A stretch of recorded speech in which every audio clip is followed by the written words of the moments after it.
Good evening, everybody, and thank you so much for coming out tonight. I'm Barry Buchanan with the Whatcom County Council's Criminal Justice and Public Safety Committee, just my colleague, Seth Paul-Sadu. And we're here tonight for a listening session to talk about criminal justice. We have a short video that we've just figured out how to get to work, and we'll show that and then we'll get underway.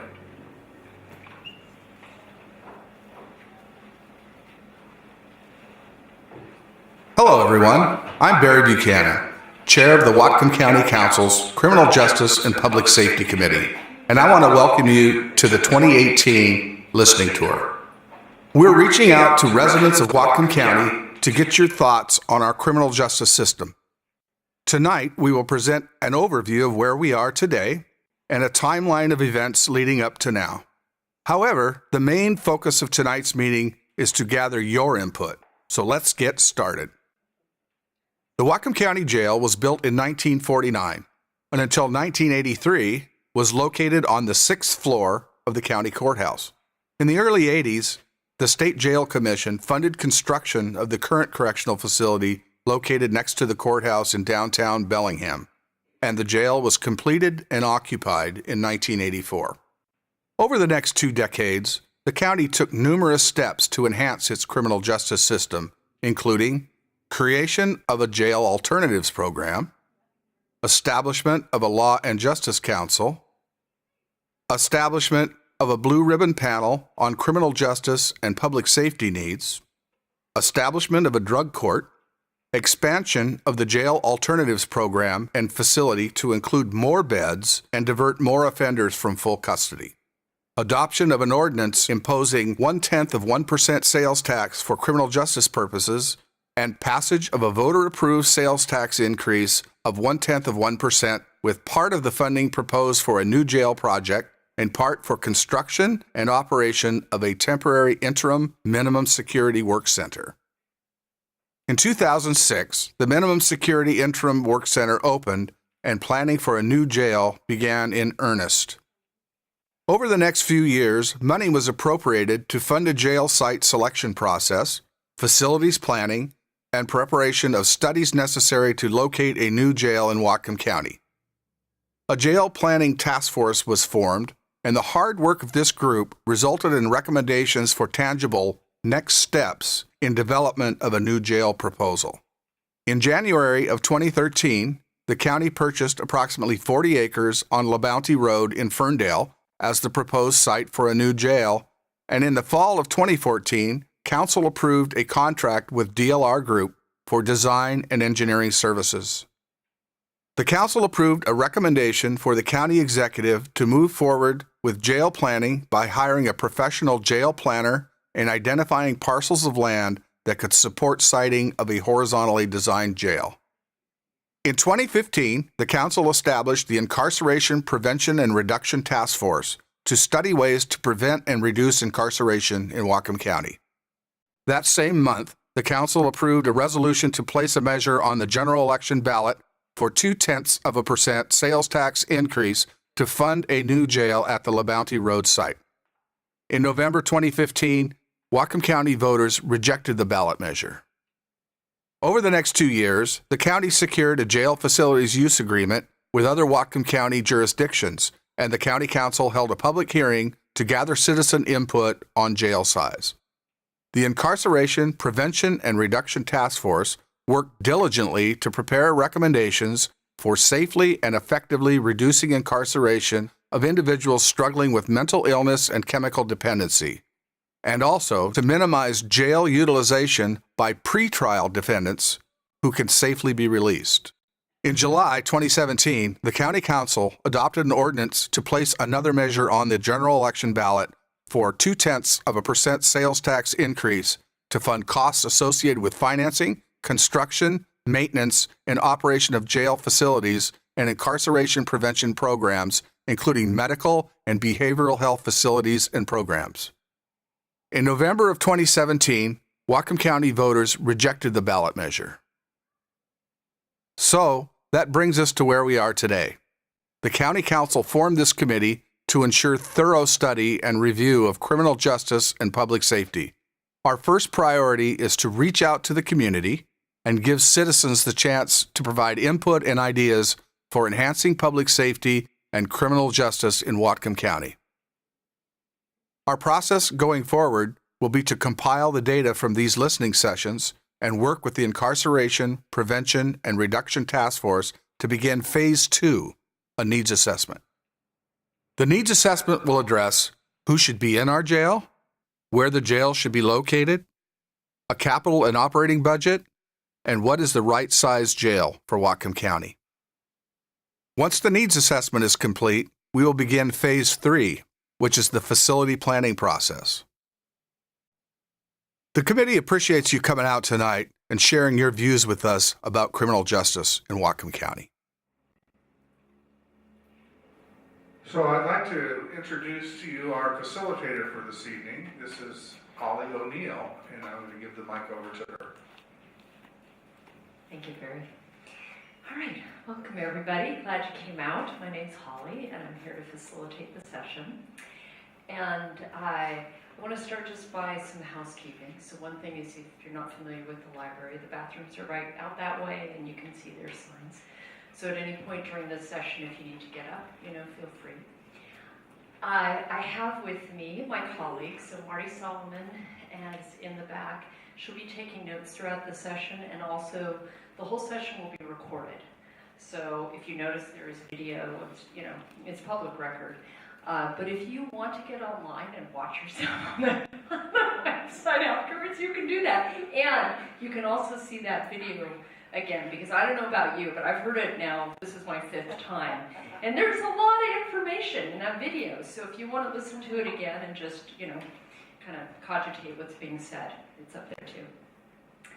So what we're going to do tonight is we're going to give a chance for everybody to speak, to really whatever you've come to say tonight, so whatever thoughts and feelings you would like to share with the committee, as well as we've offered some prompting questions that we have found to be helpful in the other sessions. So we're doing, in concept, the original plan was to do 8 sessions around the county.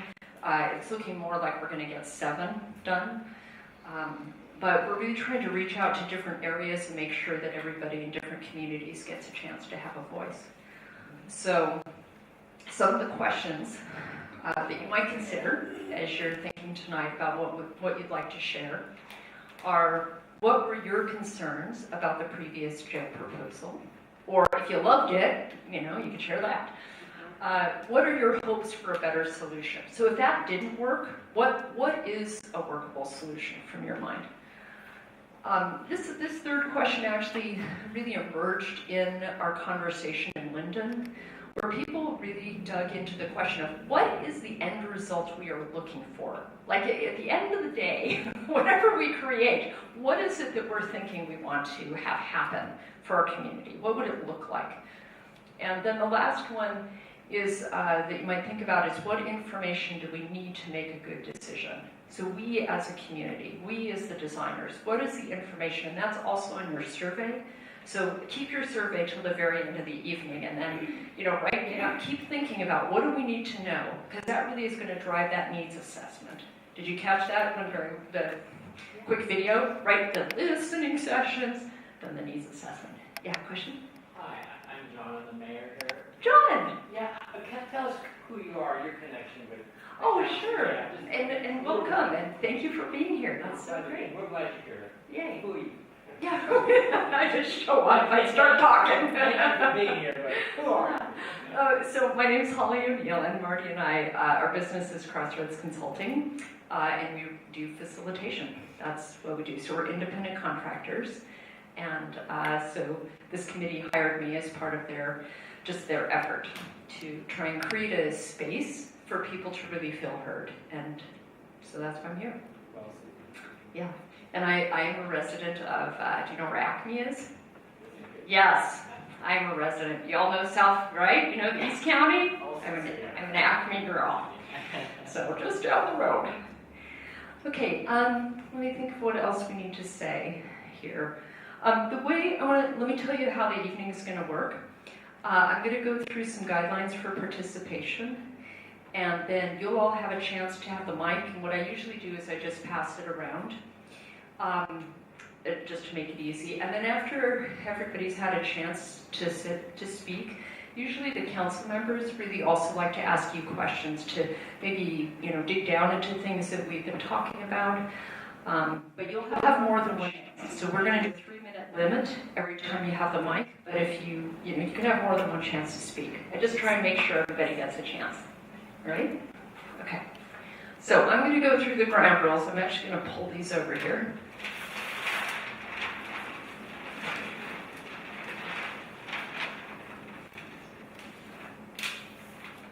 Okay, so first one, use the microphone. So it's really helpful if we just have one person speaking at a time and you use the mic to speak. You have 3 minutes each, and this lovely woman to my right is Laura, and she has little cards. So Laura, show them your cards. There's your 1-minute warning, and then you get the out of time sign. You want to flip it the other way, there you go. Okay, so then you can gauge about your timing. The third one is important. There's no wrong answers. So whatever you have to say here is what you have to say. And each person has a right to their perspective, and each person has a right to their feelings. So when you hear someone else speak, you might not agree with it, but it is their truth. That's what they've come to share. So we want to respect that. Please, if you can, really try to stay on topic. There are a lot of issues here, but if we can try and stay on criminal justice and public safety, that would be terrific. I'd appreciate it. And lastly, please maintain courtesy. So it really helps. Everybody's listening if we can not get into attacking or just say what you have to say, but maintain that decorum that enables us to have civil dialogue if you're able. That really helps. Okay? Good? Right, is there anything else I forgot? 8:45. Good point. Because the library closes right at about 8:40 is when I'll wind it up, and if you want to stay and help pack up chairs, you can do that too. Okay? Yeah. Say what? Maybe people would like to move into more comfortable seating. There's plenty of chairs. Does anyone want to come up towards the front? Thank you. All right, good. I also want to just thank Sheriff Elfo's with us tonight. Thank you for coming. He's been to all the listening sessions, and that's been really great. And thank you, Mayor, for being here. Okay, you ready? So I'm going to go ahead and hand over the mic. So any of these questions or anything else that you'd like to share tonight, let's go ahead and start. Who'd like to begin?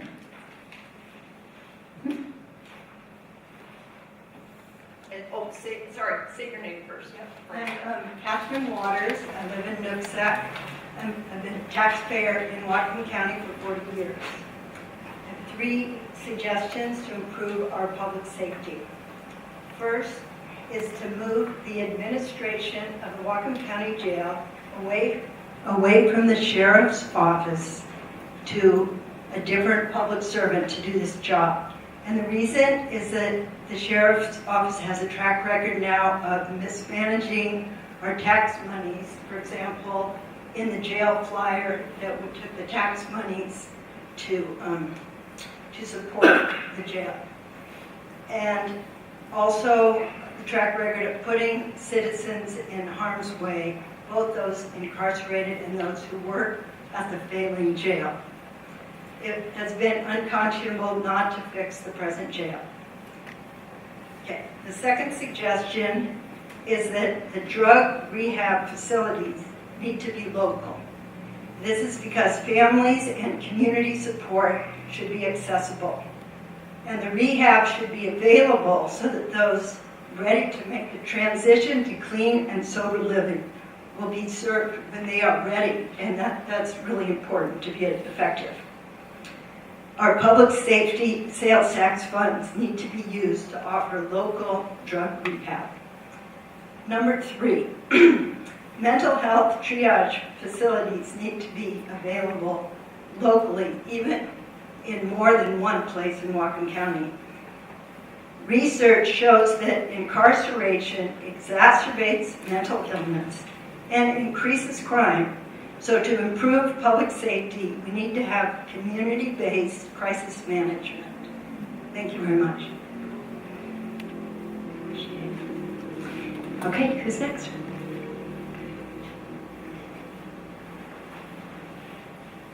Anyone else ready? Okay, so what I'm going to do is I'm going to pass the mic, and if you're ready to speak, just take the opportunity. If you're not, you can keep passing, okay?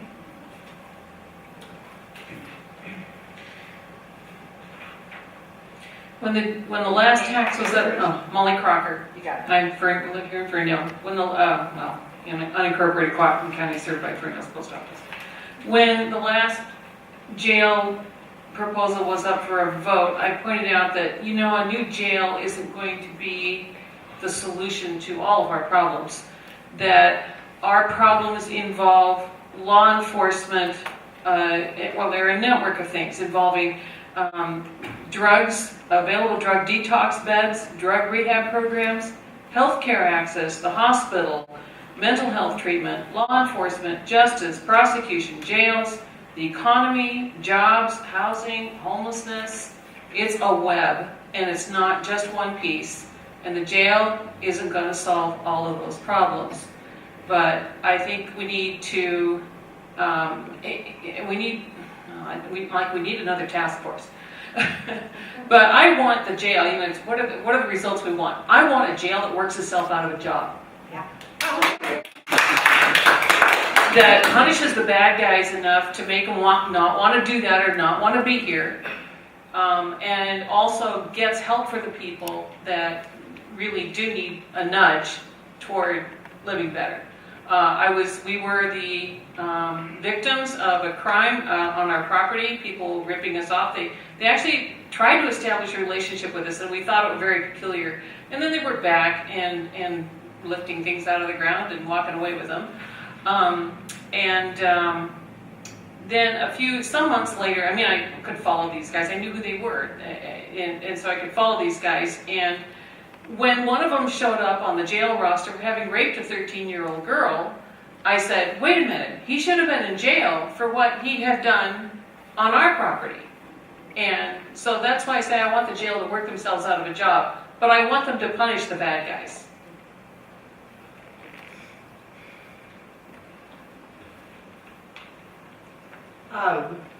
My name's Colleen Harper. I feel like we have a recidivism problem, and I feel like we have a criminalization of poverty problem. And I think that the way that the jail has been marketed to voters has really clearly demonstrated that, as Molly said, it seems like it's a Band-Aid for a much larger, multifaceted problem. And I think the council needs to come to the citizens with a multifaceted solution.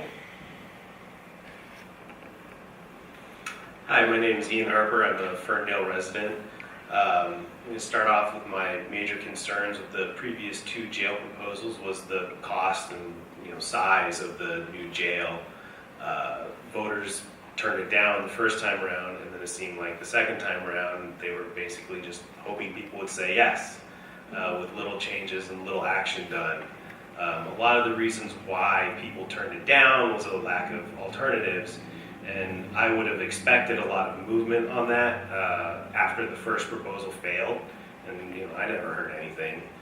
I also don't have a whole lot of trust in giving the sheriff's department all this money to manage a brand new fancy jail, because obviously they're not taking care of the one they have. And with all the deplorable conditions of that, I as a voter really dislike the idea of giving them more money and more power to construct a new jail.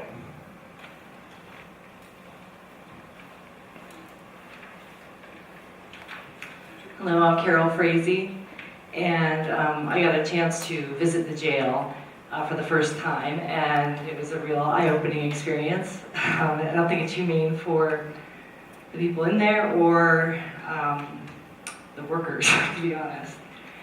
And I think we're having a societal shift about, it used to be, let's just put the bad guys away, and I think everyone wants to, I think we're getting more empathy. And so I would like to propose, first of all, before we build a new jail, thinking about making it closer to town, closer to the jail where it is now, and also having some things in place beforehand, before people go in, like a risk assessment tool to take out our biases, We all have biases, and also pretrial services. We all have our little phones and everything, and we know when we have an appointment. But a lot of those people, their lives are so chaotic that they can't even make it to the appointment. So having those two things in place first, and building. I would like to see a smaller jail. I'd like to see a lot of mental health help in the jail, or part of the jail, or moving people. So with the pretrial services, that'd be phone call, drug test, getting people the resources they need. I'd also like to see a education room. The education room they have now is tiny, and it's during the day. It can only be used at night, because during the day it is that's where they have the attorneys meet with the clients. So I would like education going on all day, whether it be Goodwill Industries wants to come in, and especially literacy is high rate in the incarcerated. So okay, I don't think we should fix the jail that's there now. It's disgusting. And so if we can make it as close as possible. And the end result I would like is a small jail, risk assessment tools, pretrial service unit, mental health drug treatment, and if we can tomorrow move the women to the 6th floor of the juvenile area, I would love that. It's horrible for them. And that's when I cried when I was in the jail. So the women are like 30 people and one toilet, and you would cry.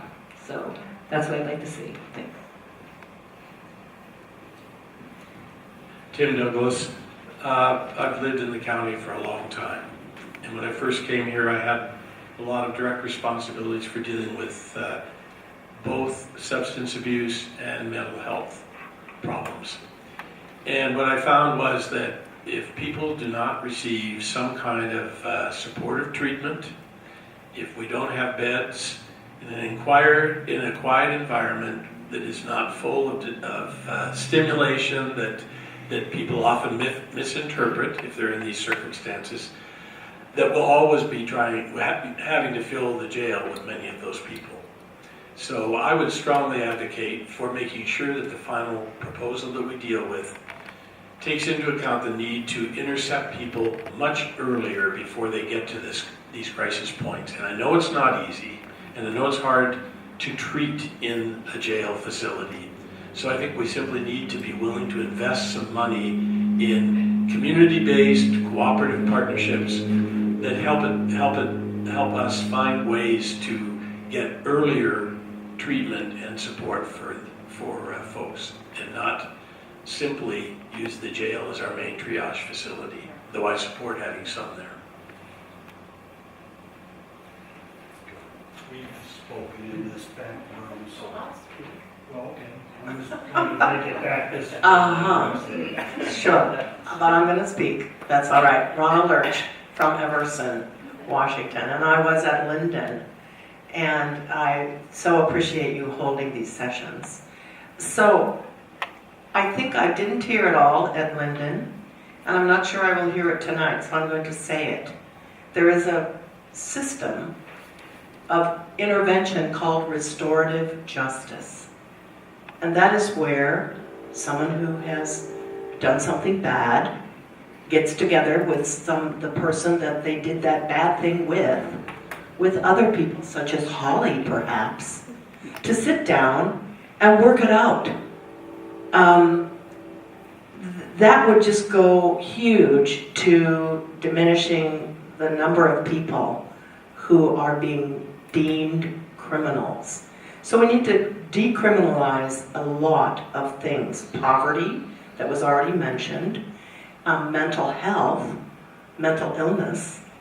And so the rest of my comments, and I do plan to take a jail tour, and I have lived in some pretty shabby places, and I am a nurse, so I've worked in nursing homes, where you enter the nursing home, and it smells like poop, and there are fecal smears on the walls sometimes. So I'm somewhat accustomed to some fairly shabby surroundings. I think that renovation that hasn't been done for 20 years could do a lot to improve the jail. I've been told that it's confining. Well, yes, people there are confined, so I'll look at that. I'll look at a lot of things. But what I want to say is primarily about mental health, because I am a geriatric mental health specialist. You must have someone to accompany a police officer on a call where there needs to be de-escalation. And it cannot be a police officer. People trained in mental health have challenges to de-escalate people who are wound up, whether it be on drugs or whether it be from a mental illness. We have CDMHPs. We need to hire them. Mount Vernon has an ombudsman that goes out on these sorts of things. We need that. We also, someone told me that we have mental health beds, and I simply challenged this individual to ask them, where exactly do we have these mental health beds? I know we have an inpatient unit at the hospital, and all they could come up with was Lake Whatcom Residential Treatment Center. That is not sufficient mental health beds for what is actually becoming quite a crisis in our society, particularly if you put the addiction and link that all together. Thank you.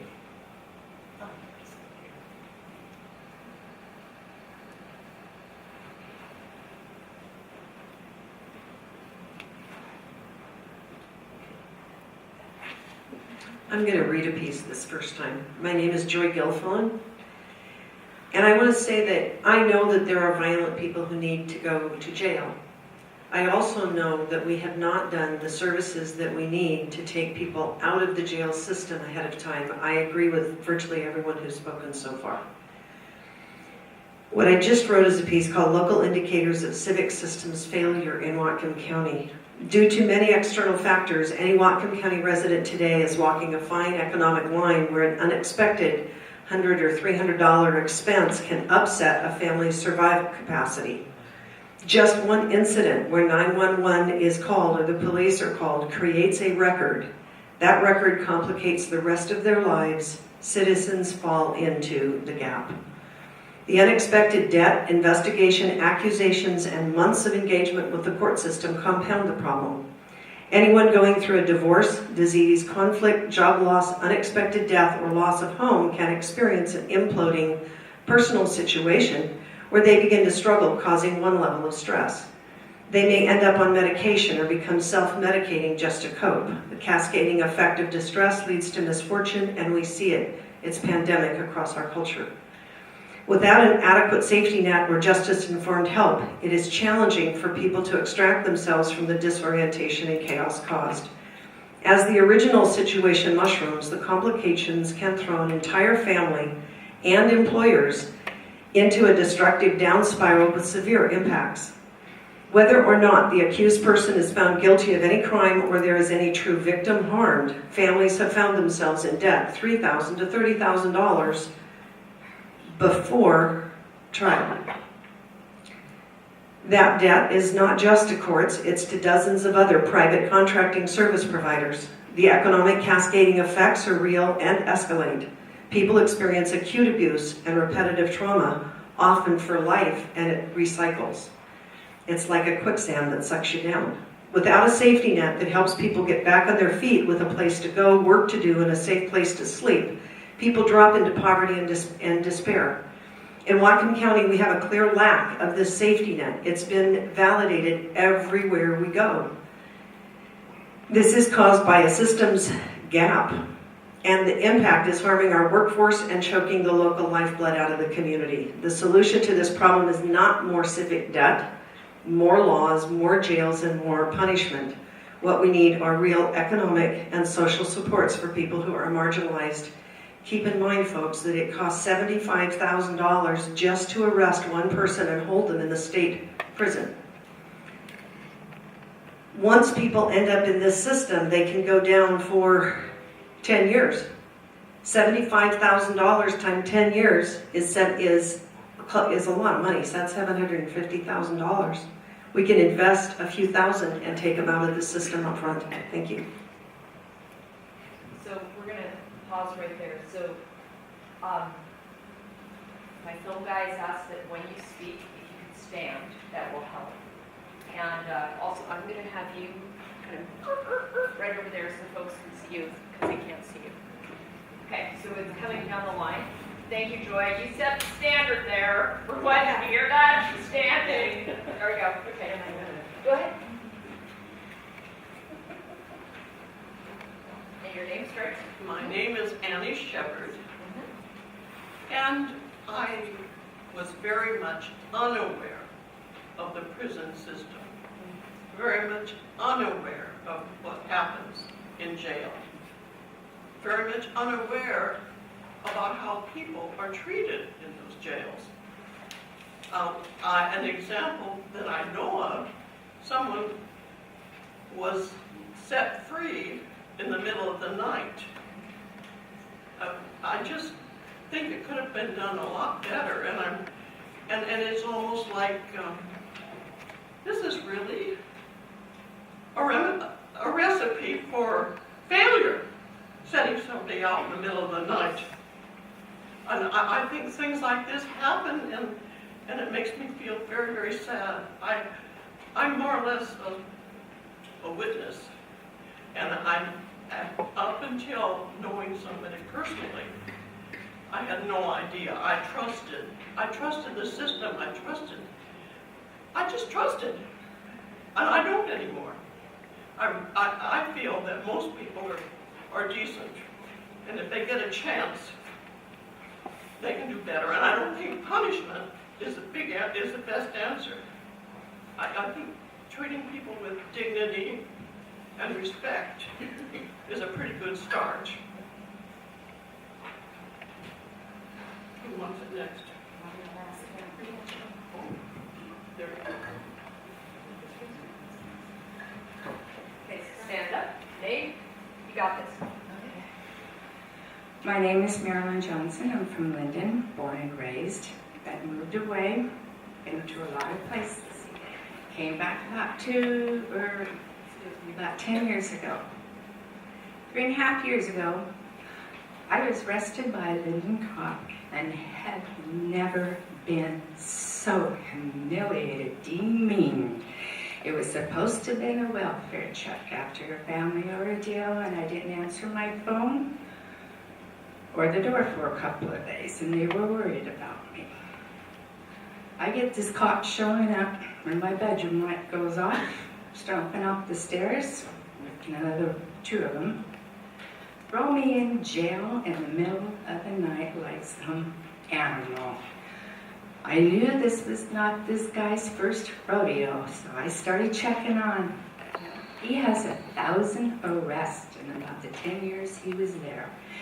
You start doing the math, that's a whole lot of people being thrown into jail.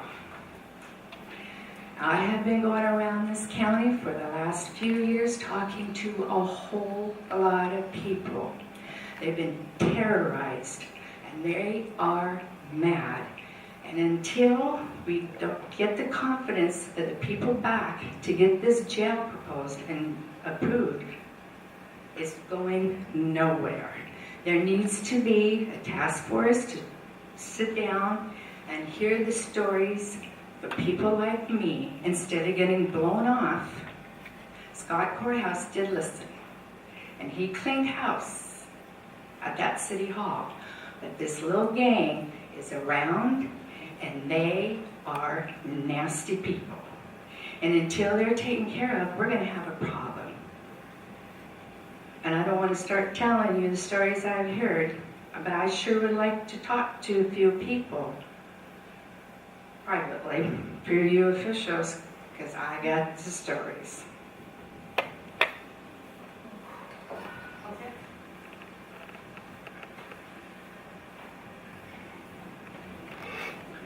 I'm John Muchler, I'm Mayor of Ferndale. I want to welcome Tim Douglas for being here today, and also colleague, Councilmember Greg Hansen, and Sheriff Apple for being here today. How many of these have you been to? If you got a nickel for each one. 6. I mean, so much fun. I know. I've known, the sheriff lives in Ferndale, he's a friend of mine, thoroughly decent and good man and does an extraordinary job with the resources that we're able to provide for him, the council provides for him. A hardworking and very professional staff. Some of those guys were able to lure away and are now officers in the city of Ferndale, and the best guys you could possibly imagine. My other job, besides serving as mayor, is I pastor a church. And I've been up on the Hill for 30 years, and I probably have made more trips to the Whatcom County Jail than most of you here. And it's to see people on the worst day of their lives. It can be domestic, it can be a teenager, and it's not good. And but the fact of the matter is that there needs to be a safe place for people who do bad things sometimes. And it needs to be a good place. It needs to be a redemptive place, a restorative place. And our jail right now is really not that kind of place. I have a question for our elected officials, and thank you for coming to Ferndale. I really appreciate that. Two good men and friends of mine as well. It's just from a macro perspective, looking down on things. We've run this thing twice, and it has failed. We've moved the numbers a little bit. And I'd like to say that the size of the jail needs to be dictated not by emotions or anecdotes, but good science. Currently, we have an overcrowded jail. We have differences of opinions as to why it's overcrowded, but it is overcrowded. It is not a safe place for those who work there and those that have to spend some time there. We need to be thoughtful about the size of jail, not driven by emotion, not driven by politics, but by good science, and also recognizing that we are a growing county. Crime rates are down, that's great news. But there is still the fact that we need a place for bad guys who do bad things that want to hurt people. And you do not have an easy job. We're cheering for you, and we appreciate these listening tours. Really do. Thank you. Behind the last row behind you. So this is a chance for folks who haven't yet had a chance to speak. Go ahead and we'll pass the mic to you. It was housekeeping from last time where you asked those that had spoken to speak last. You are so good at remembering. Thank you. Thank you. Didn't mean to pass you. My bad. I did notice that. Mike Kaufman. I've spoken and been to quite a few of these. I've been an activist in the community, and I choose to take on this jail issue as an activist and to speak to the council here a little bit. First thing that I'm looking at here is that, Paul, you mentioned many times the need for a new jail. And as I look at the language of the Incarceration Prevention Task Force, and I see the bullet points on your presentation, it's been new. The property in the new jail that we built on Prospect Road in the Iron Gate Business District all has interim, temporary. Well, okay, what is the definition of new? How many options are there for new? Let's take the interim off of Division Street in the Iron Gate and say, okay, what happens if we keep that? Probably 2/3 of the property over there is just grass. What if we said, okay, a new jail? Yes, I agree that the existing structure is rotten, bad place. Okay, but what if we imploded it and rebuilt right on the same footprint? What would that cost? What do we do with the inmates while we implode that thing? I'm sure Halliburton or Blackwater have rental units that are very secure that could be rented and put on the Division Street property. We can move some to Yakima. Maybe the new facility in Skagit could take some while we work out that indifference. Maybe new is the piece of existing land next to the county courthouse, where there's currently a parking lot and a deep hole. So our definition of new. So what would I like to see? I would like to see a choice of options. What's the imaginative thinking here? Because by now, 2 elections, two no results, and it's up to the people to start putting the plan on the table, because by default, the county elected officials and the executive and the sheriff have left it up to us to do this. And so what does new look like, and what is the opportunity to new? I would like to see that. And I would like to see the executive and the sheriff and the prosecutor removed from the figures.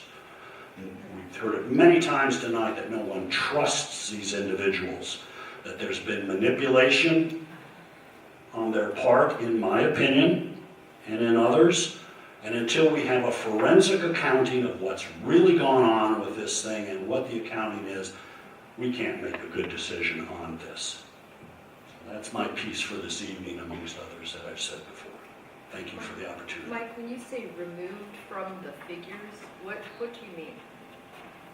You want those people removed from the figures. Could you explain what you mean? When I say removed, I don't, not participating in what the numbers, the dollar figure, the inmates. To create the budget, they wouldn't. To create the budget.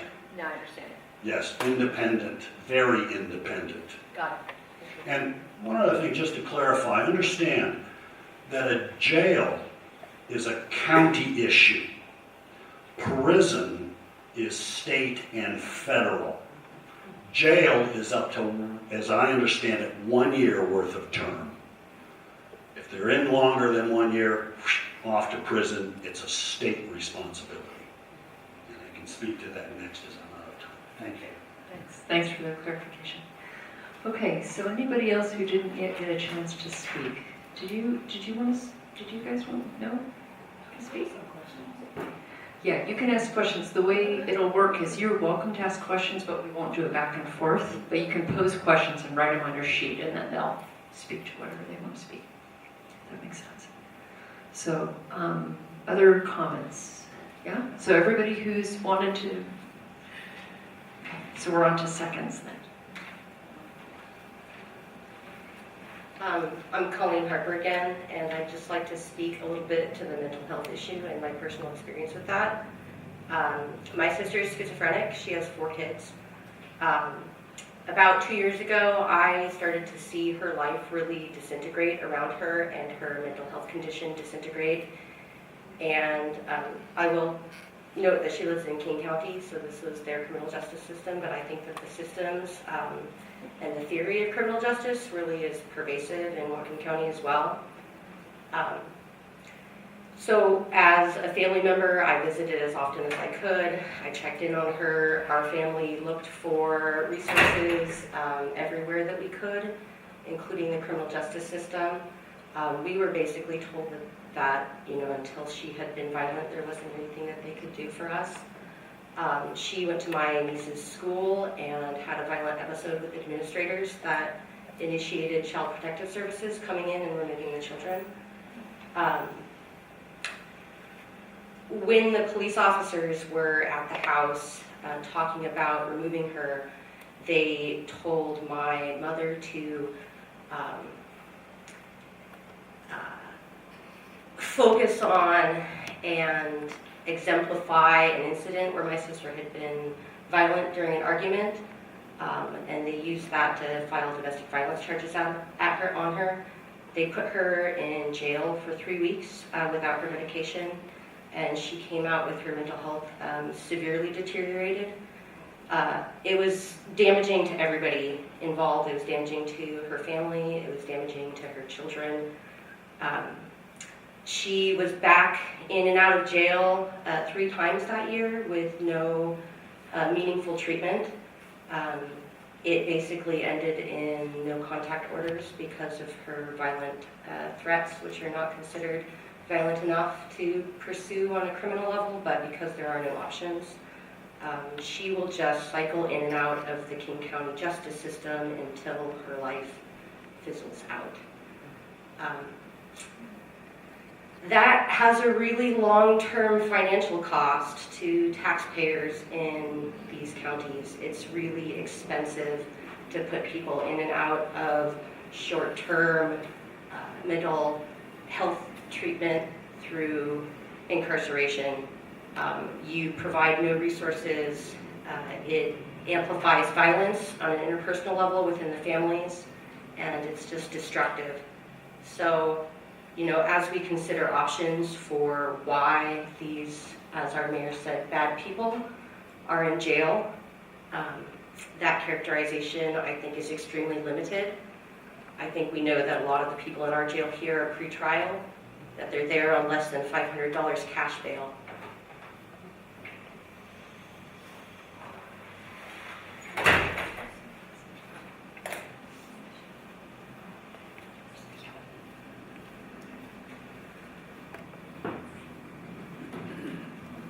Oh, okay. She stands. Okay. Your name? My name is Ronald Lurch again. I'm from Everson. And I have a question, and that is, what alternative sites were looked at? I think, thank you, Mike, for all that. And, you know, I've looked at that hole in the ground next to the jail and the courthouse for years now, ever since this has come up, and I thought, but there's this whole push for a horizontal jail. Okay, I get that, not implode and rebuild up, but how about we fill up that hole, close off that street, and put a big horizontal jail on that side, across the street, and over to the current jail site. That would take a few beds. And then the Division Street, this 2004 handout that I got, it's talking about different sites, and it's not a very clear document. So my linear concrete mind, I couldn't make much out of it, but it did say 150 beds somewhere. And so there's 150 beds. And so we could at least get 150 beds, fill up the hole, close off the street, build a horizontal jail right next to the courthouse. Thank you.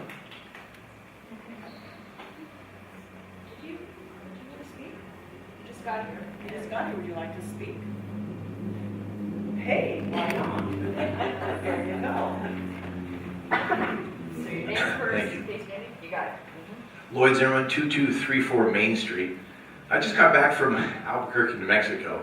It was amazing, the people I talked with down there, it came up that they've got an incarceration problem, they've got toxicity problems, they've got homeless problems, they've got mental illness problems, and they've got a large degree of crime. And it's amazing to see the correlations between how people are feeling down there. And I shared a little bit with what we're doing up here, and it's a nationwide thing.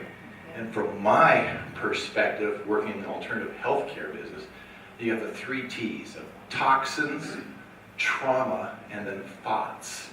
And the idea, how do you break this whole cycle? And the idea that we're focusing on punishment, which from the emotional trauma of shame, guilt, anger, a lot of these people that have shame, guilt, and anger wind up going back into a system that perpetuates shame, guilt, and anger, which are these low vibrational things that keep them there, and there is no rehabilitation. And so these people are stuck going these big traumatic, from feeling trauma for what happened to them as a child, to toxins, to be intoxicated, and it may be heavy metals from, refinery work, or sucking aluminum cans, or whatever, but they ain't thinking straight. And then all of a sudden, they start doing these thoughts that take them back into that nasty cycle of return to the trauma, and then they get out, and they don't even know how to act in society. So if we want to really focus on a punishment form of dealing with these people, we're doing it. Because when they go into the jail, look at the stories we hear of people committing suicide. Why? Because they have such a feeling of shame. The Native American population, they feel deep shame when they go through this process. So, do we want to work on a punishment program and all the facilities that support that, or do we want to really work on the health and rehabilitation aspect? Thank you. Glad you made it. Yeah, so anybody else want another chance to speak? I see a couple of hands. My name is Joy Gilfillan again. I did not say earlier that I'm president of the Restorative Community Coalition, and for the past 8 years, I've been doing a deep dive into the research of what is causing, what's driving, what's propelling the jail industrial complex to expand at an enormous rate, and what's driving the costs up. And many of you, Lloyd, you spoke to some really serious stuff, basic truths. The lady here who had a child or a sister that went in the system. Well, even after 8 years, I studied the economics and I realized that it's a losing proposition on every single level for citizens. It's a losing proposition for our entire government. We are actually imploding our whole economy from the basis that we are abuse addicted and we are tax addicted. If we as a society want to stop this locally and nationally, we need some city and some community to pioneer the projects to change it. We in Whatcom County have, in fact, been developing alternatives. One of the most recent sets of research that I did was I started actually talking to people who went through the system, and I used a model to understand what was the physical thing that happened according to the court of law, what was the emotional thing that happened to them and their families as a result of that, and the third one, what was happening economically to them as they went through the system. And that's where I came up with that 3 to 30,000. Ironically, what I found out is even after pretrial, even if sometimes people are acquitted or they go through an appeal process, they end up being recharged. And so the systems that we have in Whatcom County that I used to believe in, all the things that I trusted, like you ladies, I just trusted until 8 years ago. And when I started to realize the economic drivers that drive this thing, it is so repulsive and it is so disgusting that most of you would not be at all proud of our American justice system at the moment. The only way to fix it is to intercept it. We are at a point of interception right now in Whatcom County where we can do groundbreaking, profound work. And there are cities all over the nation. Vera Institute is an institute that did a report. One of their cities has cut their occupancy rate by 50%. If we cut our occupancy load by 50%, if we reduce the incarceration per all the administrative corrections that have been recommended by Vera, I believe we can truly reduce the occupancy load on the jail by at least 50%. If we do that and we start rehabilitating people, putting people back to work and help each other, we can become the leadership county in the nation. That's what my goal is, and our coalition does have a lot of solutions to offer. Thank you.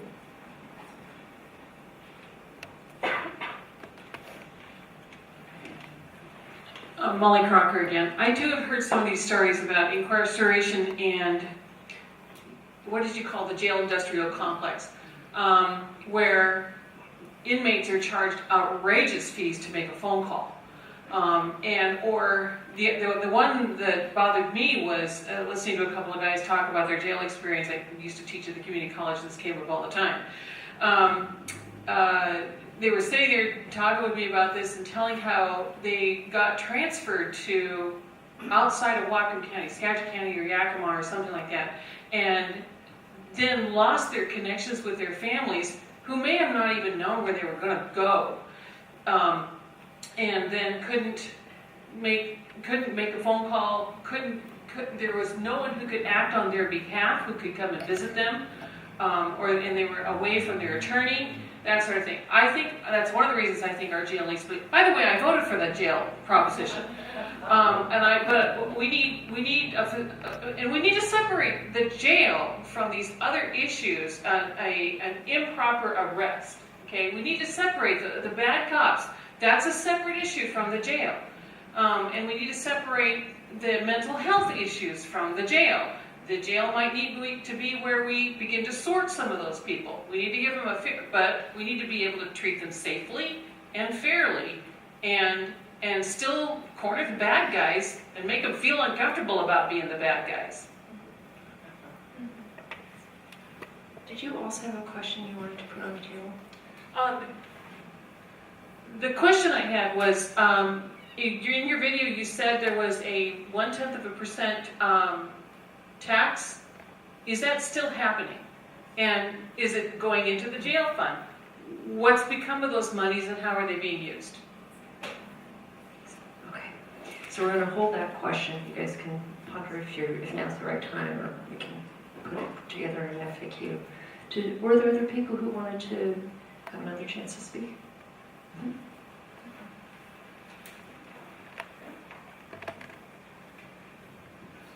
Mike Kaufman again. Let's see, following up, I mentioned the 2 votes that we turned down, and then at one of the last meetings, I think it was one in Bellingham, they asked, well, geez, on the 6th floor of the courthouse was used for juvenile detention, and they've reduced it from 50 kids down to 5 kids. And the sheriff wanted to know, maybe it's a good idea that we move those 5 kids out, and there's 50 beds that we could move the women to. Now again, by default, if he's in charge of the jail and he's in this and he's asking us that question, okay, and everybody kind of went, duh. So a follow-up on that. Well, your questions up here, what were our concerns about the previous jail proposal? Follow the money in America. We spend twice as much and get the least for our money of almost any industrialized nation in the world. You buy 40 acres in Ferndale, and you originally propose a 2,400 bed in jail. Okay, well, geez, we kept reducing that, and we go to 500 or whatever the number is. Let's put it on the bounty. Oh, we got 40 acres here. What are we going to do? We're going to become the incarceration area. We got to expand it, in my opinion. Let's get more money. Oh, the feds need it. Oh, the state needs it. That's our new industry in Whatcom County. Would that make us proud? The jail is a county issue. It is not affected by the feds. It's not affected by the state. It is our issue to decide here in Whatcom County. And I like that kind of issue, because it's ours to decide, and we don't have to go grovel into Olympia or to Washington, D.C. And when people have suggested that, okay, if the jail moves there, and now you need the courthouse close, as the Vera report says, what, are we intending to move the county seat out of Bellingham? Was that one of the intents? There's thought on that. Okay, there's another option on the board. Let's move the jail out to LaBounty Road, and let's move the whole county seat right out of Bellingham. We don't like those liberals down there. What is it? So that's part of the thought that's in the community that I've heard. And so those are my points on that at this moment. Thank you.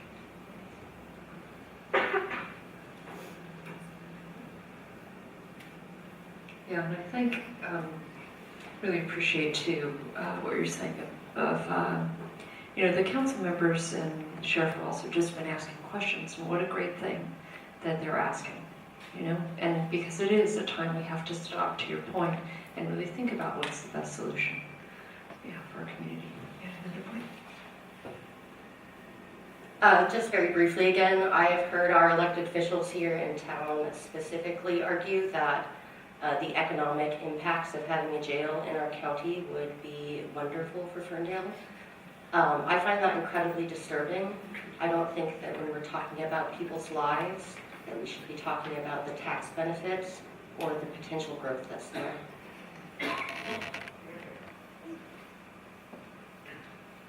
You have another question? I want to speak to another issue. Several people have said, well, what about all the EIS and what about all those properties that we looked at? I started analyzing and participating in the EIS reports clear back in 2010, 2012, and every single concern that was seriously brought forward through the environmental impact statement process during the, quote, public hearings, basically was sideswiped by the jail industry contractors who controlled those public hearings. They did not listen to the public. And there was a deep conversation about moving the county seat, and it was never discussed in any of the county council meetings. It was not discussed. In fact, the jail industry contractors who ran, and we paid millions of dollars for that EIS report, they basically sideswiped the whole thing and said all the things that the public, or most of the things that the public is concerned about, was not anything that was within the scope of their analysis. Therefore, they did not address them in the environmental impact statement. Ironically, over the next 3 or 4 years, as the county council was talking about it, none of them actually read. I asked them at a meeting, have any of you guys read the EIS report? And none of them have done it. And I said, I actually doubt that very many current county council people have ever read the environmental impact statement still. And yet all the concerns that the public spoke about moving the jail, none of those have been addressed still. The Incarceration Prevention and Reduction Task Force still has not addressed the issues there because they're simply interested pretty much in the administration of the jail justice system. I think it is incredibly indecent of our elected officials to continue to ram any kind of a plan down our throat, literally, unless the public is actually spoken to, listened to, our concerns are addressed, our options are brought forward, and we have an opportunity to participate in providing solutions. It is not okay to be railroaded in a democracy. Thank you. So thinking about what those solutions are, that's helpful. Either to share out loud or to write down on your piece of paper. Like, here are solutions that I think would be helpful to consider. Where should we write those? On your sheet. I mean, you can say them out loud. Oh, survey sheet. Or on your survey sheet, you can write them down. Okay, I've already done a survey. Okay, I'll write them down. I guess another point, and that is the PR campaign, that if there are any officials in this room who are responsible for the Bellingham Herald article, the headline, just the headline itself, about how much the $12 million or something that the repairs to the jail are costing. Every time there was a tax issue, there was just a bunch of PR about how bad and how terrible and well, we know this. We really do know this. And I don't think it's in service to making a good options and making good choices when we have people who are just trying to railroad us into thinking that the current system is so bad that whatever they say is the best. And so, to my question, what other options for sites were discussed? Anybody else? You're done. I hope not, so articulate. Good, so I'm hearing, and again, as you're listening, really listen for what the questions are. Like this last point about, like, how much does it cost to have a jail, or is it a revenue generator? That was a really interesting question. Like, so listen to each other for what the questions, what are the alternatives? Why a jail up high, on stories versus flat? I wanted to respond to Ms. Harper's comments about the revenue to the city. The proposal that was turned down by the voters would have been a 0.2 cent increase in the sales tax. That would have brought in much more money than needed for the actual jail and its running. So significant or meaningful amounts of money would have gone to every city: Bellingham, Nooksack, Everson, Ferndale, Blaine, Linden. Did I miss one? And those monies could only be used for law and justice issues. I could have hired another detective, or we could have invested money in domestic violence, things related to criminal justice. So if that's what it meant, I'm actually very proud that I support the two jail measures, because it would have had benefits to the city of Ferndale for its law and justice needs. So I wanted to clarify that. Thank you for that. And it really fits with what had been said earlier about this bigger picture, this larger picture of what, when we're talking about these issues, it's not just a building itself, but it's the larger system of support that we're looking for to get the kind of results that we want. So, thank you. Okay, are you ready for the council members to be able to ask you questions? Okay, everybody take a breath. Good, doing good, this is good. Thank you, Holly. You've heard folks mention different things about what they call the VERA report. The VERA report was a report that was given to the Incarceration Prevention Task Force, as well as the City of Bellingham and to the County Council. One of the key things that was in their report that they said your community needs to understand is you have to deal with the question of who should be in your jail. That kind of guides everything from top to bottom once you figure out that threshold of who belongs there and who doesn't. So we've heard a few folks here tonight mention that, but I'd like to just drill down on that topic just for a minute and hear your thoughts on that. So the question of who should be in a jail. Right up to your and your first. My name is Catherine Waters from Nooksack. The element of human dignity is so important, and we've heard a lot of stories, and there's many more to tell, and many suicides, and many terrible, sad stories about the lack of human dignity when people are incarcerated. And so the people that do not, for our public safety, we don't want to incarcerate people who are going to end up being a worse element in our community when they get out because they've been incarcerated, and that's a lot of people.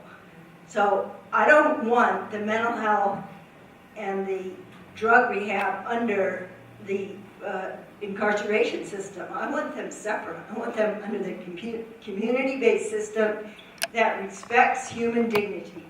And I've met many policemen and many sheriffs in the jail who are fabulous human beings. And so I don't have any thing about the people, but I think when you have a gun, when you have the handcuffs, when you have the power of the law to arrest people, that creates trauma right away, and it makes the people confronted with that go into their worst. And so we want to bring out the best in people. That's what will improve our community safety. So we want to put the people who are in this epidemic of mental illness and drug problems, we want to put them in a place where they are respected and where the best of their personality will come out.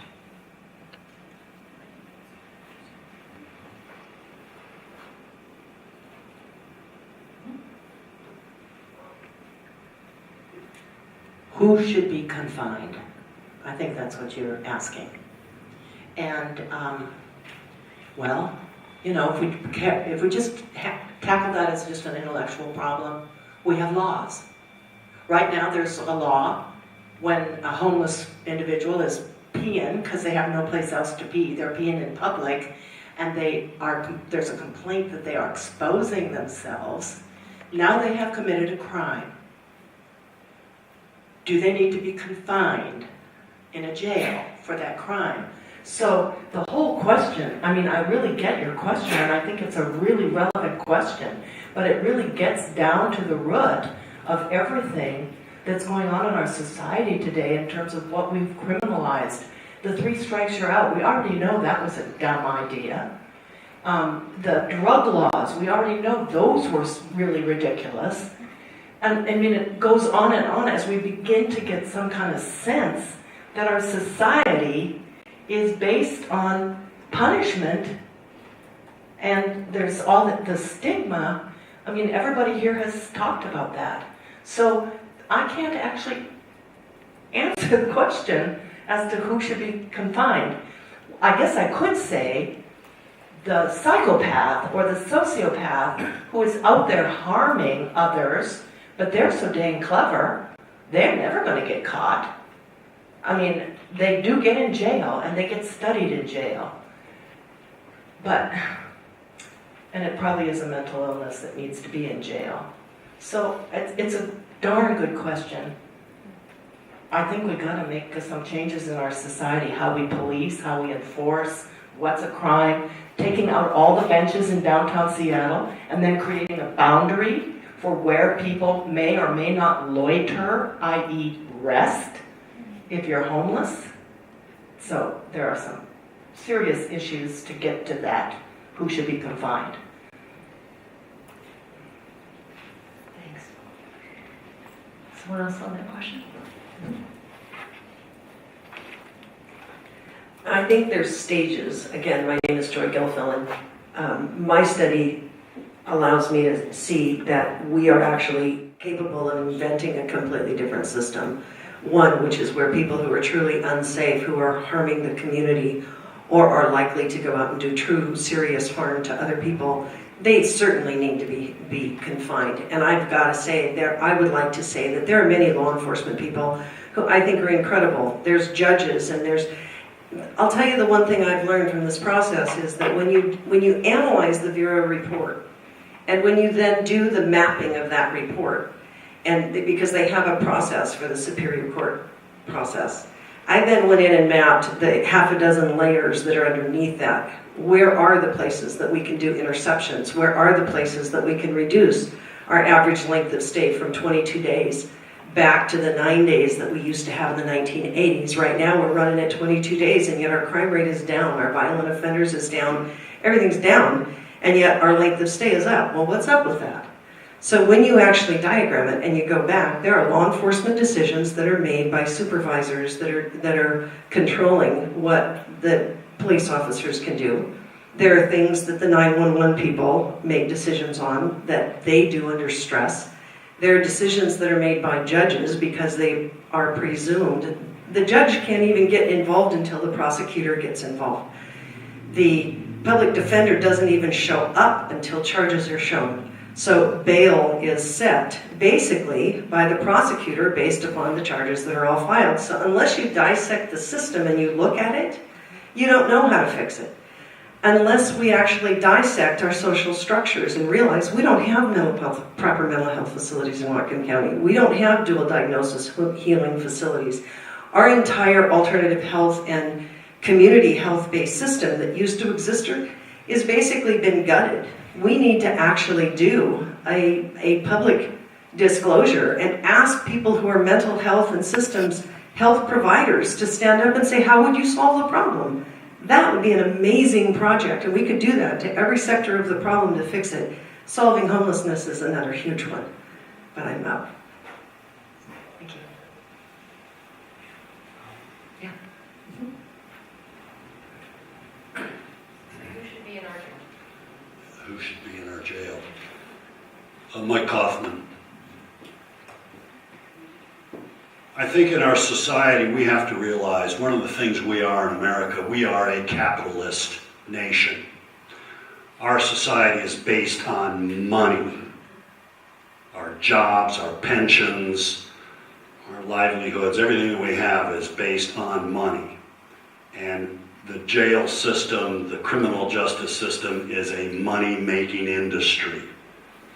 And until we decide, and it's really a conservative issue to me, in that the more we spend money at the beginning side of the scale on prenatal care and feed children and allow brains to synapse, it is way cheaper to spend every dollar and every piece of time we can before they reach that 18 years old, because it's way more expensive at the later time.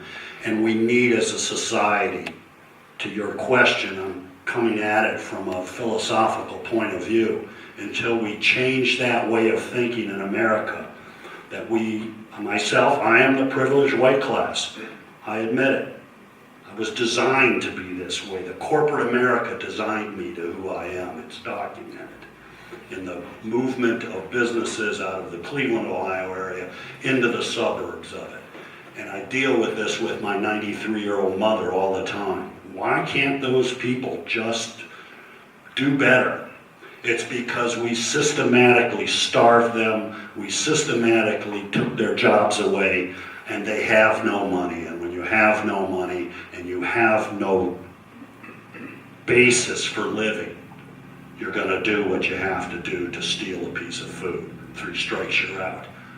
We've devised that class to make money. Until we fix that, we have a problem in our nation. So I see two hands. I think it's a really complicated question to ask who should be in jail, and I think part of strong civic trust is having judicial systems that we trust and that enforce in meaningful and transparent ways. But I think it's really important to note who should not be in jail at this juncture in Whatcom County's growth. We have a huge rising homeless population. Currently, our population of our jail has a significant percentage of people that are cycling in and out due to extreme poverty and due to homelessness and to how homelessness exposes crimes like, urinating in public or other things, other poverty-associated crimes. I think it's really convenient to want to sweep that into a shiny new jail facility. And I think that convenience really reinforces certain people's worldviews and the way that they want to think about our community. But it's not an effective solution, and not only is it not effective, it's extremely, extremely expensive. This is going to be expensive for all of Whatcom County's taxpayers. Everybody is going to be paying for this for generations until we can find some sort of meaningful way to stop criminalizing homelessness and poverty, especially as we're watching the housing crisis impact families here.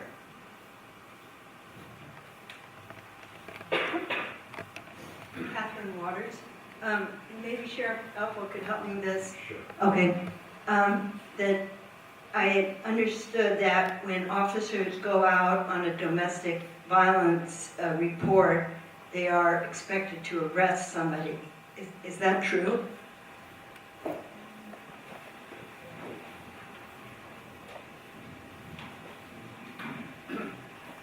If the officer establishes probable cause that a domestic violence offense has been committed, he has very little discretion. The state law, the state legislature has mandated arrests in those cases. And there was some talk about increased criminalization. I was at a meeting in Spokane last week where we're talking about law enforcement and mental health and how we can work better to cooperate and divert people from the criminal justice system to the mental health system and the lack of beds and all those associated issues. But in the last 30 years, the state legislature has added 249 additional ranked felonies. And 54% of our jail population is people that are pretrial. They're not there to be punished, they're presumed innocent, and the other are waiting or serving sentences of less than a year in the facility. But you mentioned the mental health as well, and you mentioned the facility. What we have in the current facility, and I don't see any new facility on the horizon for many years down the road probably at this point, and I know we're spending a lot of money because the county refused to spend money until about 4 years ago on making significant, major, and significant meaningful repairs. When we bring someone into jail that is in a mental health crisis, the only place we can closely monitor them is in the booking area. And that's a busy, loud place. There's people with mental health issues that have committed serious crimes that are required to be there. They bang on the door all night long. It's lit. There's people coming and going. And that is the only place we have to put them. We don't have adequate facilities to keep people to specialized housing. If we have people that are going through withdrawals, it'd be nice if we had a triage center, which is on the horizon. I'm very glad our county council is working to do that. That law enforcement will be able to have options in appropriate cases to take people to behavioral health treatment, either whether it's mental health or substance abuse.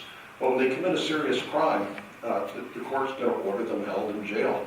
We have no place to keep them separate, house them adequately in accordance with contemporary standards. So there's a lot of issues to work out. We're going to be in that facility for quite a while. And I'm glad this new 32-bed facility for behavioral health is going to be opening up on Division Street, but that'll be 2020. That's still a little ways out. We need to do something, and I think Ms. Fazy had a good suggestion. We spoke about that, is taking the juvenile detention center and adding some space up there to help people with either behavioral health problem or the 30 women that are using one toilet or many of the other issues we have up there. So maybe I talked more, answered more than your question, but I wanted to get that out there. Thank you. Yeah, it's good to hear your perspective on that. And the perspective as a citizen is, I hear all these different stories about assault, domestic violent assault, and it's all interpreted different. Someone said you can, assault without even touching, and then the other person says, oh no, you have to touch the person. And I was thinking that if the policemen, who, I know the Everson policemen are so well trained, and if they could be rewarded for de-escalating and for perhaps telling the people, if you say this, you are actually filing a domestic violence charge against your loved one, because I know some people don't know that if somebody just touched you, that was considered an assault. I certainly didn't know that. So what I'm saying is that the policemen should be rewarded for not arresting people rather than being rewarded for how many arrests that they do. Okay. Anyone else on this question? So if you've already spoken to this question, maybe we could see if they have other questions. Yeah. Okay. Thanks for your input. I think it's a great learning sessions we have been having in each community. Now, one of the things which is very clear to all of us is that it is a tangled web. Like when we talk about jail issue, who should be in the jail, let's fix the sheriff's office, let's fix the number of beds, this thing. And then we talk about society, and suddenly we rise to the bigger level, what caused all these things. My request to you is that can you separate things which are in our power as a county? Like we are one of the 39 counties, we are one of the 50 states, and there is a federal government on top of everything and everywhere. And we cannot address everything. As much you are right in saying these things, they touch everybody's heart. And there are many, many examples which you may not have told us, which are there, which we have listened.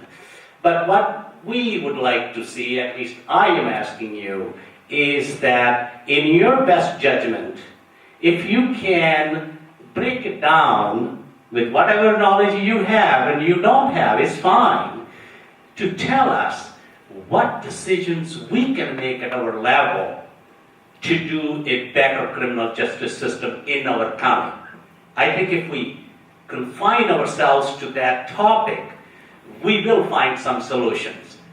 When all these other things come up, you just put your hands up, say, okay, how are we going to solve all this? Homelessness, jobless, and poverty, income inequality. There are reasons for what we are discussing, but maybe we don't have solutions for that. So my request to you is, not today, think about it and find and say that what are the things that you believe we can do to solve the issue on hand. Thank you. Thank you. So I think some folks have been digging into that, so I appreciate you articulating it so clearly. I see a couple of hands. You spoke about what we can do and what we have control over, and I clearly see that there is a need for intervention. I have been in the jail. It is awful. I also see that while we can't solve homelessness, our jail currently is being used as a solution for it, so it absolutely must be part of the conversation. If I could paint an ideal situation as a taxpayer and a voter, I would like to see a comprehensive criminal justice plan that includes jail facilities as well, in addition to temporary housing and mental health facilities that will truly meet the need of what we see on a demographic level in our jail right now. That means the same number of facilities and dollars going to facilities as we have a percentage of people that are being incarcerated for mental health issues. and the same dollar amount of facilities going to temporary housing as we have percentage of homeless people using our prison system as a way to subsist and stay off the street, or just as a place that they bounce off in and out of. Holly, can I just add one line to that? Yeah. Some of people may remember that it was probably 10 years ago. A guy walks into a bank in Bellingham and gives a note to the teller, give me $1, then he stands outside, come and arrest me because I don't have medical, I don't have food, I don't have anything, I better go to the jail. Now that is a societal problem.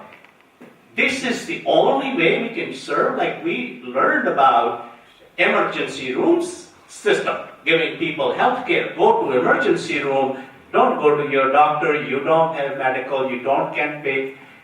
This is reality, right? Yeah.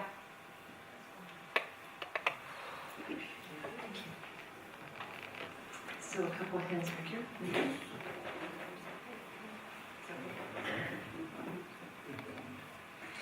Back in the 80s, the amount of money that was allocated to law and justice was far less than today. It was like 55% to today's allocation is somewhere around 70-75%, depending on how you add up the budget. And people, they've changed their counting methods and they've done many things, but when you start actually examining the CAFR reports and you start looking at where the money's really going, the amount of money we are spending on law adjustment, on fortifying, on vests, on fleet vehicles, and all this stuff is enormous. So we have very little money left to handle parks, senior citizen issues, mental health support services, alternative services, housing services, and all this other stuff. I mean, we need to actually, and this is absolutely within the dominion of the county council. You can say, we're going to set a goal in the next 2 years to reduce the law and justice budget. And we're going to set the goal to rebalance our budget so that we're putting enough money into support services and social services and health services so that we can get out of this. You could also pass a what basically is a hospital tax that would allow us money. I can't remember the revenue code, I'm working on it, but we could actually pass, the citizens could pass a initiative that actually would allow the citizens oversight to do the support services to take people out of the justice system so that we don't continue to traumatize. During my research on what happens to people in the jail, I was stunned to realize it's unequivocal to me. Every single person that went through that justice system, that 24 to 72 hour hold that they talk about in the Bureau report, it's absolutely clear. When you get arrested, they go through a psychic shock. They go through acute abuse trauma. Whether or not the cops have done anything wrong, it's just the process. It's terrifying to be completely disconnected from everything that you thought was safe. And the mental illness that we cause by keeping people in that system is horrific. So if we can reverse that and change it, those are things that can be done. There's a lot of others, but I'm out of time. So Mike and then Mike here. And other folks we haven't had a chance. I'm Mike Kaufman again. And before I answer that question, just one quick one. Joy Gilfillan has worked tirelessly for 8 years, and she's one of the reasons that we have the opportunity to be in this room talking about this. She ran for county executive in 2015 on this issue of jail, and my hat goes off to her and the work that she's done, giving us this opportunity to do right by our community. Seth Paul, I answered that question, I believe, at one of the other sessions. You have $100 million on the table for a new jail. And in the end, with the push of the city of Bellingham and a push of a few of the county council members, they pried away a very small amount of that money for social services. And I said, as a taxpayer, what would I vote for? If there's $100 million on the table, then let's flip that number give us $70 million for us, for our human services and our homelessness, and take that other $30 million that's on the table and fine, we'll deal with that with some of the jail services that we need. With a $70 million on the table, think what we could do for our community problems. And we would start reducing that need for the jail. That, I believe, is, give us that opportunity, see what we think. Flip that number. Thank you. Thanks, Mike. Yeah, Rana again from Everson. And Sat Paul, you know, I appreciate your question. These are not big, huge societal problems. These are problems that exist in our entire nation, in every state, as mentioned by the gentleman who came back from New Mexico, and they exist right here in our county. Every single one of those.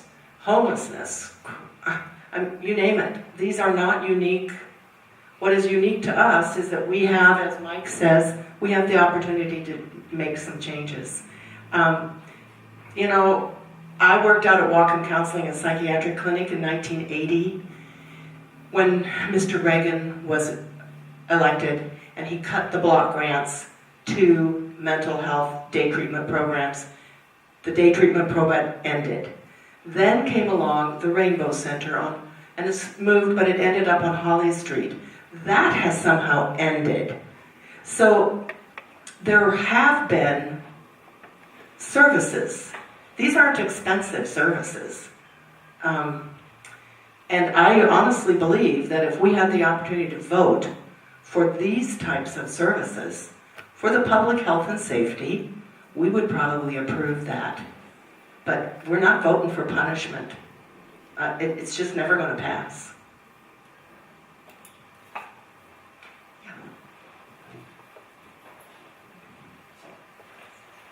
Woods, everyone, 2234 Main Street. You know, we just had Memorial Day, and I wanted to reiterate a statement I've made before, that the biggest prisoners in this whole system is the sheriff and the people that are forced to do things sometimes that they're in a situation that is traumatic to them, is unsafe to them. They got weapons and bulletproof windows and vests and all this stuff. If we can solve this in a humanitarian way, out of compassion and kindness, and remotivating these people to raise their whole spiritual frequency to do better in our society, and without shaming them and all those things, but at the same time, we're going to make it safer for our law and order people. You know, many of them have laid down their lives to protect us. And we dedicate Memorial Day as part of the people who serve us.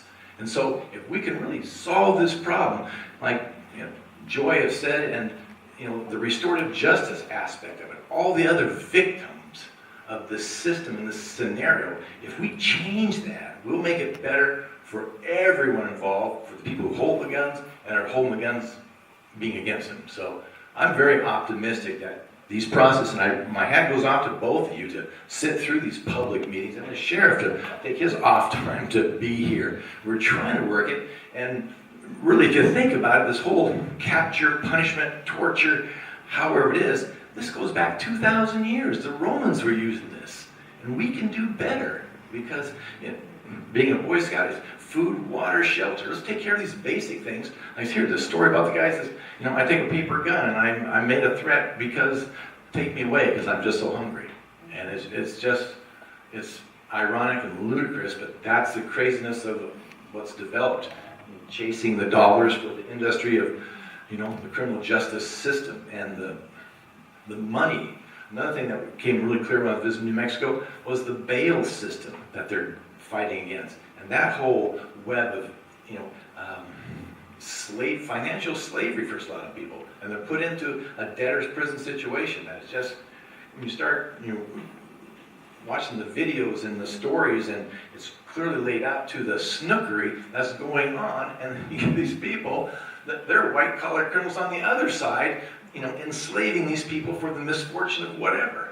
So it's pretty crazy, odd conundrum of all these interconnected injustices that really endanger our law and order service people. So I just want to make that point, and thank you for your service. Hi, thank you for coming. To the county council, I would say, lower the barriers to prosperity. Permit more housing. Encourage more entrepreneurship. We have food, the food trucks are an example of entrepreneurship. And my son talks about a trip that he took to Costa Rica where you could set up a table and sell something on the side of the road without a permit. And that can't happen here. Just think about those things. Make it more attractive to be out of jail than in jail. You mean like parks? Like what? Parks. Parks. No. I don't want to camping out in parks.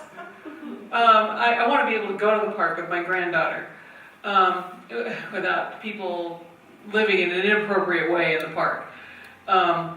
But think about those things. Stop telling the refineries how to do their job. Let them innovate. Let them try new products and do new things. But I see the county council trying to take way too much control over that issue. Stop nibbling them to death. Stop tiny towns of 40,000 have a super Walmart, but we can't. Why? We have a big box store moratorium that's still on. Fix those things.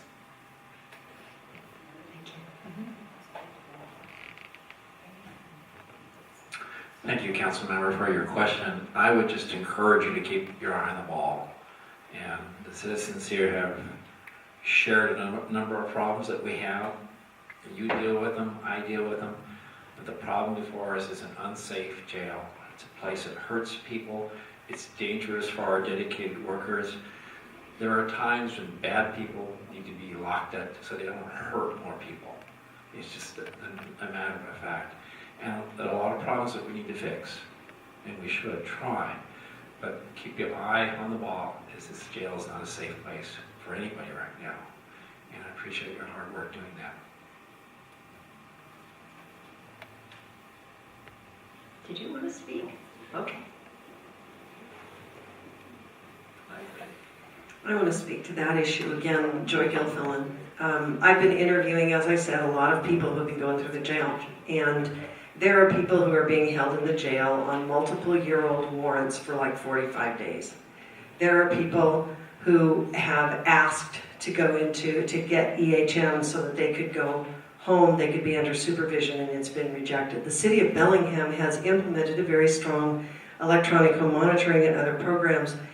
And I know, Sheriff, that you've been making some improvements in what you're doing with EHM, but I also know that there's a lot of rules and regulations that restrict the sheriff from releasing people. For example, Whatcom County still, as far as I know, still has a restriction that you can only have good time. It's like a sixth. Well, if you go to Yakima, you can have a third good time. That means you can get out a third, earlier, and that can cut the occupancy load. They have 200-bed vacancy rate, according to a sheriff's deputy that I talked to from Skagit County. They have a 200-bed vacancy rate on their current jail. And they went from an 83-bed jail occupancy rate, I believe, up to 140 or something. And if somebody's got better figures, I sometimes mess figures, but there's a proportional shift. And what's interesting is when they built the jail down there, now they don't know what to do with the old one. Now, it seems to me that when you do planning, you should be thinking about all of these things. But one of the things that I really want to stress is that when I heard and had done some study on it, the United States spends $80 billion on incarceration. That's the government cost for basically facilities, managing law and justice, doing all those things. Well, a university came along and they actually did a study on the social cost of each person that goes through the jail. So if it's costing $75,000 a year, the actual hit to social services for people who get incarcerated, who end up with suicide, or they end up with social breakage, they end up with divorces, they end up with mental illness, it's an 11 times factor. So if it's $75,000 that we incarcerate and put them into the jail system, 11 times that is a heck of a lot of money that we taxpayers are paying for the luxury of putting people into jail and not dealing with the real problems, which is economic development, homelessness, jobs. I agree, we need free enterprise solutions, and we can ask for those. I'd invite the council to specifically ask the public to show up and bring proposals for solutions. Doing a listening tour so that we can build a new jail is one thing.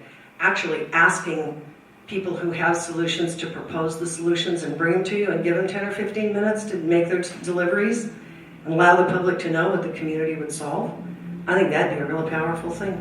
Thank you. That's a great note to end on. And I'm just looking at the clock here. So, did you want to make one more Just comment? one comment. Okay.